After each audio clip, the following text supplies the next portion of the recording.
Bonjour, alors aujourd'hui une question d'actualité, est-ce que l'empathie ça s'apprend? Alors d'abord définissons ce qu'est l'empathie. L'empathie c'est la capacité de se mettre à la place de l'autre, de percevoir ses sentiments, ses émotions.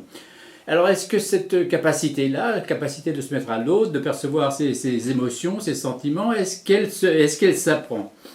Bien il faut savoir que cette capacité-là elle se vit avant de s'apprendre. Elle se vit comment? Eh bien, la première façon d'apprendre ce que ressent l'autre, c'est d'abord d'avoir souvent ressenti soi-même de la souffrance. Quand on a soi-même ressenti de la souffrance, hein, au niveau physique ou au niveau psychique, lorsqu'on sait ce qu'est la souffrance, eh bien, on peut facilement penser ce qu'est et imaginer ce qu'est la souffrance de l'autre, puisqu'on l'a ressenti soi-même.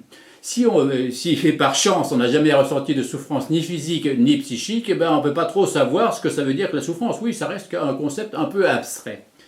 Voilà, à travers déjà sa propre souffrance ou la souffrance que l'on voit de l'autre aussi, on peut déjà acquérir une notion d'empathie. Il faut savoir aussi que les personnes les plus empathiques au monde, ce sont les mères de famille. Une maman est par définition quelqu'un d'empathique. Elle est obligée de se mettre à la place de son bébé, de percevoir ses sensations, ses émotions pour pouvoir l'accompagner au mieux. C'est d'abord la maman, puis ensuite le papa, bien sûr. Alors, et enfin, la troisième façon d'intégrer, d'intérioriser la notion d'empathie, c'est à travers les expériences du quotidien, à travers les expériences du quotidien au sein de la famille. Ben, ces multiples expériences, vous en connaissez quelques-unes certainement. Le petit qui prend le jouet de son frère, de sa sœur ou du camarade, ben, on va lui dire toi, est-ce que tu aimerais qu'on prenne ton jouet? Ben, bien sûr que non. Voilà une petite expérience, quelque chose qui montre.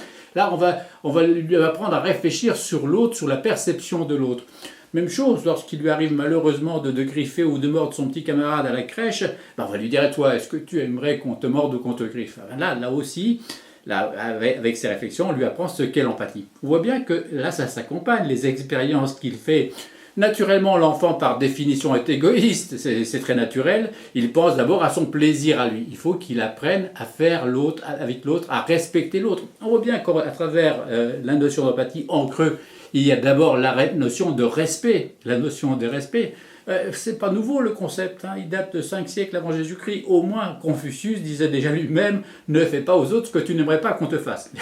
La notion de respect elle accompagne la notion d'empathie. C'est-à-dire, la notion d'empathie a une dimension un petit peu différente de la notion de respect, mais elles sont indissociables, ces deux notions-là.